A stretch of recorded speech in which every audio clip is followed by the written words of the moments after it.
નમસ્કાર વિદ્યાર્થી મિત્રો, સ્વાગત છે તમારું સૌનું આપણી આ સંસ્કૃત પથ ઉપર. This is your one and only DR Joshi. ભવતામ સર્વેશામ હાર્દમ હાર્દમ સ્વાગતમ વ્યાહરામી. આજે આપણે ધોરણ 11 નું ચેપ્ટર નંબર ભણવાના છીએ 7 નાટ્યમ એતન મયા કૃતમ. આ નાટ્ય મેં બનાવ્યું છે. કોણે કીધું એવું? તો કે નાટ્ય લખનારા કોણ હતા? ભરત મુનિ. નાટ્ય શાસ્ત્રીય વિચારણાનો પ્રારંભ આચાર્ય ભરતથી થઈ છે, બરોબર. નાટ્યનો પ્રારંભ કરનારા છે, નાટ્યના પિતા કહેવાય તો એ છે ભરત મુનિ. અને એમણે આવું સરસ મજાની વાત કરી છે કે આ નાટ્ય મેં બનાવ્યું છે. નાટ્ય એટલે કે નાટક. નાટક છે એ કઈ રીતે બન્યું, શું છે, એમાં કઈ કઈ વસ્તુનો સમાવેશ થાય છે, આ બધું આપણે આ ચેપ્ટરમાં ભણવાના છીએ. તો જોઈએ આપણે સૌપ્રથમ. આ તમારી સામે જે બુક દેખાય છે, નાટ્યશાસ્ત્રની બુક છે ભાઈ. નાટ્યશાસ્ત્રની બુક છે, ભરત મુનિ પ્રણીતમ. અને આ આપણા છે ભરત મુનિ. જોઈએ પ્રાસ્તાવિક શું કહે છે? તો કે સંસ્કૃત નાટ્યશાસ્ત્રીય વિચારણાનો પ્રારંભ કોનાથી થાય છે? આચાર્ય ભરતથી થાય છે. નાટ્યાચાર્ય તરીકે પ્રસિદ્ધિ પામેલા આ આચાર્ય ઈસવીસનની 3જી શતાબ્દીની આસપાસ થઈ ગયા છે. એમણે રચેલા નાટ્યશાસ્ત્રના નામે જાણીતો ગ્રંથ સંસ્કૃત ભાષાના વિદ્વાનોમાં તો પ્રસિદ્ધ છે જ. એ ઉપરાંત નાટ્ય સાથે સંબંધ ધરાવતી વિશ્વની દરેક ભાષાઓમાં વિદ્વાનોમાં પણ તેની તેટલી જ પ્રસિદ્ધિ છે. બીજી રીતે કહીએ તો એવો કોઈ નાટ્યવિદ મળવો મુશ્કેલ છે જે નાટ્ય લખનારા કે નાટ્યાચાર્ય ભરતથી પરિચિત ન હોય. એવો કોઈ નાટકને જાણનારો માણસ નહીં હોય જે ભરત મુનિ ન ઓળખતા હોય. નાટ્યશાસ્ત્ર પોતાના નામ પ્રમાણે નાટ્યને લગતી પ્રાયઃ તમામ શાસ્ત્રીય બાબતોનો વિચાર કરે છે. એના પ્રથમ અધ્યાયમાં નાટ્યની ઉત્પત્તિને લગતી એક કથા આપવામાં આવી છે. તે મુજબ દેવો બ્રહ્મા પાસે ગયા, તેમની પાસે ક્રીડનીયક એટલે કે રમકડાની માગણી કરી જે આનંદ સાથે ઉપદેશ આપી શકે તથા દરેક વ્યક્તિ તેનો ઉપયોગ કરી શકે. આ માગણીના પ્રતિભાવે બ્રહ્માએ દેવોને જે ક્રીડનીયક આપ્યું છે તેનું નામ છે નાટ્ય. દેવોએ આ નાટક રૂપ ક્રીડનીયક ભરત મુનિને આપ્યું. ભરત મુનિએ પોતાના 100 પુત્રોની મદદથી ઇન્દ્રધ્વજ મહોત્સવમાં સૌપ્રથમ નાટકની ભજવણી કરી. નાટ્યની ઉત્પત્તિની કથા આ પ્રસંગમાં નાટ્યને લગતી કેટલીક મહત્વની વિગતો પણ આપી છે. આમાંથી નાટ્યને ક્યાંથી અને કેવી રીતે આકાર આપવામાં આવ્યો છે, શ્લોક 1 થી 3. આ નાટ્ય શું છે, આ નાટ્ય શું કરશે, 4 થી 8. અને આ નાટ્ય છે શું, શ્લોક નંબર 9. એ 3 બાબતોને લગતા 9 શ્લોકોનો સંગ્રહ કરી આમાં આપવામાં આવ્યું છે. આ શ્લોકો અનુષ્ટુપ છંદમાં છે. ચાલો. સર્વશાસ્ત્રાર્થ સંપન્નમ સર્વશિલ્પ પ્રવર્તકમ નાટ્યાખ્યમ પંચમમ વેદસ્યતિહાસમ કરોમ્યહમ એવં સંકલ્પ્ય ભગવાન સર્વવેદામનુસ્મરન નાટ્ય વેદમ તતશ્ચક્રે ચતુર્વેદાંગ સંભવમ જગ્રાહ્ય પાઠ્યમ ઋગ્વેદાત સામભ્યો ગીતમેવ ચ યજુર્વેદા દભિનયાન સામભ્યો રસાનથર્વણાદપી ક્વચિદ ધર્મ ક્વચિદ ક્રીડા ક્વચિદ અર્થ ક્વચિદ સમ ક્વચિદ હાસ્યમ ક્વચિદ યુદ્ધમ ક્વચિદ કામ ક્વચિદ વદ. આવી રીતે ગાઈ શકાય. બીજો એ રાગ છે ધર્મો ધર્મ પ્રવૃત્તાનામ કામ કામોપસેવિનામ નિગ્રહો દુર્વિનીતાનામ વિનીતાનામ દમ ક્રિયા નાના ભાવોપસંપન્નમ નાનાવસ્તાંતરાત્મકમ લોકવૃત્તાનુકરણમ નાટ્યમ એતન્મયા કૃતમ. અલગ અલગ રાગમાં ગાઈ શકાય. દુઃખાર્તાનામ શ્રમાર્તાનામ શોકાર્તાનામ તપસ્વીનામ વિશ્રાંતિ જનનમ કાલે નાટ્યમ એતદ ભવિષ્યતિ ધર્મ્યમ યશસ્ય માયુષ્યમ હિતમ બુદ્ધિ વિવર્ધનમ લોકોપદેશ જનનમ નાટ્યમ એતદ ભવિષ્યતિ ન તજ્ઞાનમ ન તચ્શિલ્પમ ન સા વિદ્યા ન સા કલા ન સો યોગો ન કર્મ નાટ્યસ્મિન્યન દૃશ્યતે. તો પહેલા તો ભરત મુનિ કહે છે કે સર્વશાસ્ત્ર અર્થ પ્રવર્તકમ. ભરત મુનિ કહે છે સર્વ એટલે કે બધે બધા, શાસ્ત્ર એટલે કે શાસ્ત્ર, એનો અર્થ સંપન્નમ એનાથી યુક્ત, દરેક શાસ્ત્રોના સંપન્નથી યુક્ત હોય એવું. સર્વ શિલ્પ પ્રવર્તકમ, સર્વ શિલ્પ બધે પ્રકારના શિલ્પોને પ્રવર્તનારું, ફેલાવનારું. નાટ્યાખ્યમ પંચમમ વેદ, નાટ્ય નામનો પંચમ વેદ સેતિહાસમ ઇતિહાસની સાથે ઇતિહાસ સહિત કરોમી અહમ હું બનાવું છું, હું રચું છું. કે ભાઈ સર્વ શાસ્ત્રોના અર્થથી યુક્ત, સર્વ શિલ્પોને ફેલાવનાર અને નાટ્ય નામનો આ પાંચમો વેદ ઇતિહાસ સાથે હું રચું છું, હું બનાવું છું. સમજાઈ ગયું? શાસ્ત્રાર્થોથી યુક્ત, સર્વ શિલ્પને પ્રવર્તનાર એટલે થાય ફેલાવનાર, પ્રવર્તાવનાર એટલે ફેલાવનાર, અને પાંચમા વેદ ઇતિહાસ સહિત હું રચું છું. જેમાં શું છે? એવમ સંકલ્પ્ય ભગવાન, એવમ એવી રીતે સંકલ્પ્ય વિચારીને ભગવાન એટલે કે શ્રીમાન અથવા કે ભગવાન કહી શકો, સર્વ વેદાન અનુસ્મરણ, સર્વ ચારે ચાર વેદોને યાદ કરી, નાટ્ય વેદમ તતશ્ચક્રે, અને ત્યારબાદ ચારે વેદોને યાદ કરી અને નાટ્ય વેદ નામનો નાટ્ય વેદ બનાવ્યો. કેમાંથી? ચતુર્વેદ અંગ સંભવમ, ચાર વેદ અને એને અંગોમાંથી આ નાટ્ય વેદ બનાવ્યો. એવું વિચારી બધા વેદોને યાદ કરી, વેદ અને વેદના અંગોમાંથી નાટ્ય વેદ નામનો આ પંચમ વેદ એમણે રચ્યો.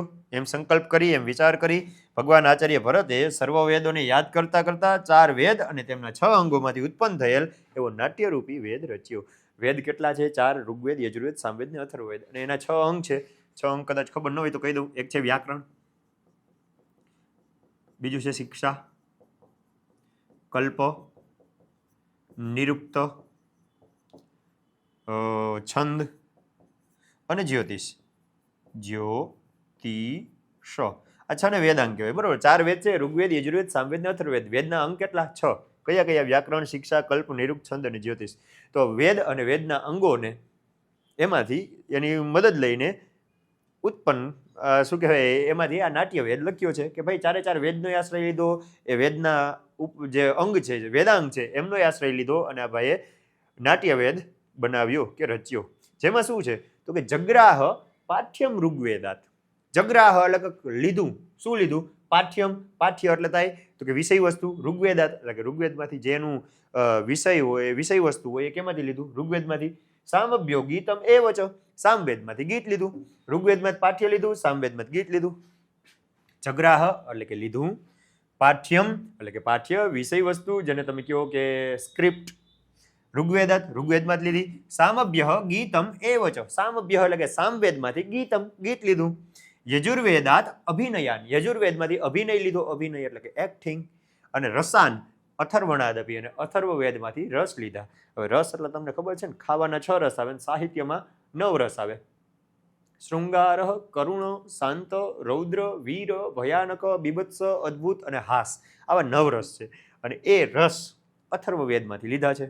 ઓકે? સાહિત્યમાં 9 રસ આવે છે, જે અલગ અલગ હોય. જેમ કે કોઈ પિક્ચર જોઈને આપણે ઇમોશનલ થઈ જાય તો એ કરુણ રસ હોય. કોઈ જોઈને આપણે પ્રેમ થવા માંડે તો એ શૃંગાર રસ હોય. કોઈ જોઈને આપણે આમ ચીડ ચડવા માંડે તો એ બીભત્સ રસ હોય. કોઈ જોઈને ડર લાગે તો એ ભયાનક રસ હોય. સમજો છો? શૃંગાર, કરુણ, શાંત, રૌદ્ર, વીર, ભયાનક, આવા અલગ અલગ પ્રકારના રસ છે. તો ભાઈ ઋગ્વેદમાં શું લીધું? પાઠ્ય લીધું. યજુર્વેદમાંથી અભિનય લીધો. સામવેદમાંથી ગીત લીધા. અને રસ અથર્વવેદમાંથી લીધા. Is it clear? જોઈ લો, આચાર્ય ભરતે ઋગ્વેદમાંથી સંવાદ લીધા. સંવાદ એટલે કે વાતચીત, સ્ક્રિપ્ટ. સામવેદમાંથી ગીત, યજુર્વેદમાંથી અભિનય અને અથર્વવેદમાંથી રસોને ગ્રહણ કર્યા, સ્વીકાર્યા, લીધા. એટલે ભાઈ આગળ વધો. હવે નાટકમાં છે શું? તો કે ક્વચિત ધર્મ, ક્યાંક ધર્મ છે. ક્વચિત ક્રીડા, ક્યાંક ક્રીડા જોવા મળે છે. ક્વચિત અર્થ, ક્યાંક આર્થિક બાબત જોવા મળે છે. ક્વચિત શ્રમ, શ્રમ એટલે શાંતિ. શ્રમ એટલે શું થાય? શાંતિ. સમ એટલે શાંતિ. ક્વચિત હાસ્યમ, ક્યાંક હાસ્ય જોવા મળે છે. ક્વચિત યુદ્ધમ, ક્યાંક યુદ્ધ જોવા મળે છે. અને ક્વચિત કામ, ક્યાંક કામનાઓ, ઈચ્છાઓ, કામ વિષયક બાબતો જોવા મળે છે. ક્વચિત વધ, ક્યાંક વધ જોવા મળે છે. ક્યાંક ધર્મ, ક્યાંક ક્રીડા, ક્યાંક અર્થ, અર્થ એટલે કે પૈસા કે એ બાબત, વિત્ત. ક્યાંક શાંતિ, ક્યાંક હાસ્ય, ક્યાંક યુદ્ધ, ક્યાંક કામનાઓ, ઈચ્છાઓ અને ક્યાંક વધ. નાટ્યમાં હોય જ છે, જોવા મળે જ છે. ઓકે? તો નાટ્યમાં એવી બધી વસ્તુ જોવા મળે. પછી શું હશે આમાં? તો કે ધર્મ, ધર્મ પ્રવૃત્તા નામ. ધર્મ પ્રવૃત્ત લોકો છે, ધાર્મિક લોકો છે, એના માટે ધર્મ આમાંથી મળી રહે. કામ, કામ પસેવી નામ, જે કામી માણસો છે, એટલે જે કામી માણસો છે એને કામ વિશે માહિતી આમાંથી મળી રહે. નિગ્રહ દુર્વિનીતા નામ. વિનીત, વિનીત એટલે થાય વિનય લોકો, વિનમ્ર લોકો. દુર્વિનીત એટલે કે જે ખરાબ લોકો છે એને શું જોવા મળે છે? નિગ્રહ. નિગ્રહ એટલે કે સંયમ રાખવો, બરોબર? કાબુ રાખવો. તો કાબુ રાખવો એ જે દુરાચારી લોકો છે એના માટે. અને વિનીતા નામ, જે વિનયી લોકો છે, વિનમ્ર લોકો છે, એના માટે દમક ક્રિયા, એના માટે દમન બાબત આમાં જોવા મળે છે. તો દરેક માણસોને પોતાને લગતું જ્ઞાન આમાંથી મળી રહે. કેમાંથી? નાટકમાંથી. ધાર્મિકને ધર્મને લગતું, કામને લગતું, જે દુરાચારી છે એને પોતાની ઉપર સંયમ રાખવાનું, અને જે વિનયી લોકો છે એને દમન કરવાનું કાંઈક ને કાંઈક આમાંથી મળતું રહે છે કે નાટ્યમાં એને જોવા મળે છે. ઓકે, આગળ વધો. નાના ભાવ ઉપસંપન્નમ. નાના એટલે કે વિવિધ પ્રકારના, ભાવ એટલે કે ભાવ, ઉપસંપન્નમ એટલે કે સંપન્ન, વિવિધ પ્રકારના ભાવોથી સંપન્ન. નાના અવસ્થા અંતરાત્મકમ, વિવિધ પ્રકારની અવસ્થાઓનો અંતરમાં સંગ્રહ કરતું. લોકવૃત્તાનુકરણમ, લોકોનું વર્તનનું અનુકરણ કરતું. અનુકરણ એટલે કે એના ઉપર બનતું. જેમ કે કોઈને આપણે કેમ ઓલી બનાવીએ, શું બનાવીએ, બાયોગ્રાફી, કે કોઈના જીવન ઉપર, જીવની ઉપર આપણે પિક્ચર બનાવીએ તો એના જીવનનું અનુકરણ કર્યું કહેવાય. તો લોકોના જીવનનું અનુકરણ કરતું નાટ્યમ એતન મયા કૃતમ, આવું નાટ્ય મેં બનાવ્યું છે. બરોબર. વિવિધ ભાવોથી યુક્ત, વિવિધ અવસ્થાને અંતરમાં ધરાવનારું, લોકોના આચરણનું અનુકરણ કરનારું આ નાટ્ય મેં રચ્યું છે. લોકોમાં કંઈક એવી ઘટના બની હોય તો એ ઘટનાને લગતું નાટક બનાવી નાખે. તમને ખબર છે ગામડામાં મંડળી આવતી હોય કે ભવાઈ થતી હોય તો એમાં કેમ કોઈ રાજા મહારાજાને જીવની હોય એનું જે અનુકરણ કરે કે નહીં, કે ભાઈ આ રાજા થઈ ગયા તો એ રાજાનું જીવન દર્શાવતા હોય તો એને કહેવાય અનુકરણ કર્યું. કોઈ લોકોના આચરણનું અનુકરણ કરતું આ નાટ્ય મેં ભરત મુનિએ રચ્યું છે. આગળ કહે છે દુઃખાર્તાનમ, દુઃખી માણસો, શ્રમાર્તાનમ, થાકેલા લોકો, શોકાર્તાનમ, શોકમાં પડ્યા હોય એવા લોકો, તપસ્વી નામ, તપસ્વી એટલે થઈ બિચારા, બિચારા. દુઃખાર્તાનમ એટલે ખબર જાય દુઃખી, શ્રમાર્તાનમ એટલે કે થાકેલા, શ્રમથી થાકેલા, શોકાર્તાનમ, શોક એટલે દુઃખ જેવું જ થયું, તપસ્વી નામ એટલે કે બિચારાઓને, વિશ્રાંતિ જનનમ એટલે કે વિશ્રાંતિ, શાંતિ આપનારું, આરામ આપનારું, કાલે એટલે કે સમયે, નાટ્યમ એતદ ભવિષ્યતિ, આ નાટ્ય થશે. આ નાટક સમયે કેવું થશે? આ લોકોને આરામ આપનારું થશે. દુઃખી લોકોને, થાકેલા લોકોને, શોકથી પીડાતા લોકોને અને બિચારા લોકોને, આ બધાને સમયે વિશ્રાંતિ આપનારું, આરામ આપનારું થશે. શું થશે? આ નાટક દુઃખથી પીડાતા, મહેનત કરીને થાકેલા, શોકથી પીડા પામતા બિચારા લોકોને યોગ્ય સમયે વિશ્રાંતિ એટલે કે આરામ આપનારું થશે. આગળ કહે છે ધર્મ્યમ એટલે કે ધર્મ, યશસ્યમ એટલે કે યશ, આયુષ્યમ એટલે કે આયુષ્ય, હિતમ એટલે કે હિત, બુદ્ધિ એટલે કે બુદ્ધિ, વિવર્ધનમ એટલે કે વધારનારું, લોક ઉપદેશ જનનમ લોકોને ઉપદેશ આપનારું, નાટ્યમ એતદ ભવિષ્યતિ, આ નાટ્ય થશે. આ નાટ્ય ધર્મને, કીર્તિને, આયુષ્યને, હિતકારક, બુદ્ધિને વધારનારું અને લોકોને ઉપદેશ આપનારું થશે. કેવું થશે? તો કે ધર્મને વધારનારું, કીર્તિ વધારનારું, આયુષ્ય વધારનારું, હિતકારક, બુદ્ધિને વધારનારું અને લોકોને ઉપદેશ આપનારું આ નાટક થશે. ન તત્જ્ઞાનમ, તે કોઈ એવું જ્ઞાન નથી, ન તત્શિલ્પમ એવું કોઈ શિલ્પ નથી, ન સા વિદ્યા એવી કઈ વિદ્યા નથી, ન સા કલા એવી તે કલા નથી, ના સૌ યોગ એવો કોઈ યોગ નથી, અને ન તત્કર્મ એવું કોઈ કર્મ નથી, જે નાટ્યે અસ્મિન ન દૃશ્યતે, જે આ નાટકમાં જોવા ન મળે. ભાઈ એવું કોઈ જ્ઞાન, એવું કોઈ શિલ્પ, એવી કોઈ વિદ્યા, એવી કોઈ કલા કે એવું કોઈ યોગ કે એવું કોઈ કર્મ નથી જે આ નાટકમાં ન જોવા મળે, કે આ નાટકમાં ન હોય. ઓકે, નાટક દ્વારા તમે બધું શીખી શકો, બધું જાણી શકો.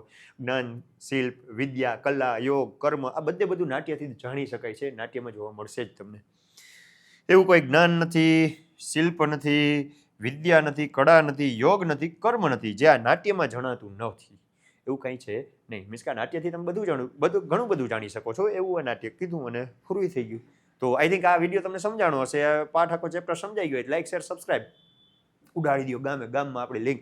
અને મળતે હે નેક્સ્ટ લેક્ચર में. જય હિન્દ, જય ભારત.